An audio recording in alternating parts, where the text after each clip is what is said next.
balik lagi di Rumah Mainan Indonesia. Kali ini aku mau mereview mainan untuk anak-anak, yaitu mainan setrika-setrikaan. Yang pertama, aku mendapatkan keranjang untuk pakaian. Keranjangnya ini berbahan plastik ya teman-teman.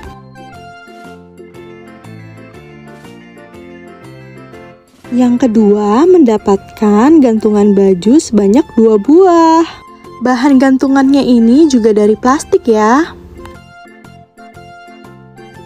Yang ketiga, aku mendapatkan setrikaan dan bahannya juga dari plastik ya.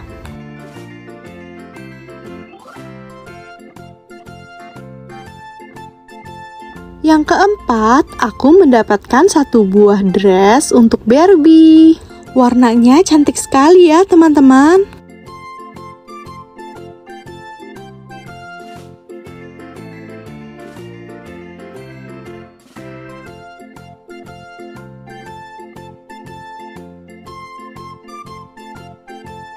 Dan yang terakhir, aku mendapatkan 4 buah capitan untuk pakaian.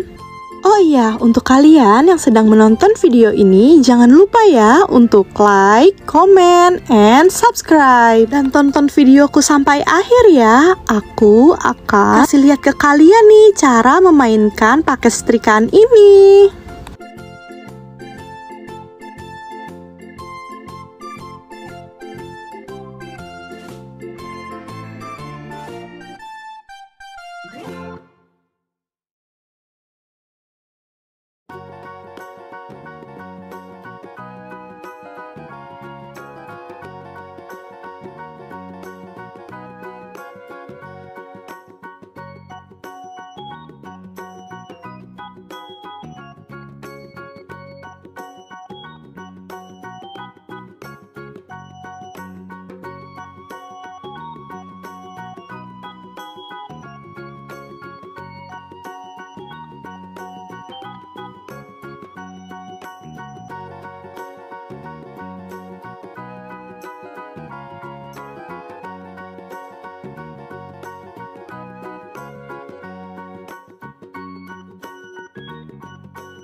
Nah, aku akan kasih lihat kalian nih ketika bajunya dipakaikan ke Barbie. Seperti itu ya cara memainkannya teman-teman. Seru banget kan? Sekian video dari aku. Nantikan terus ya video-video selanjutnya. Bye-bye!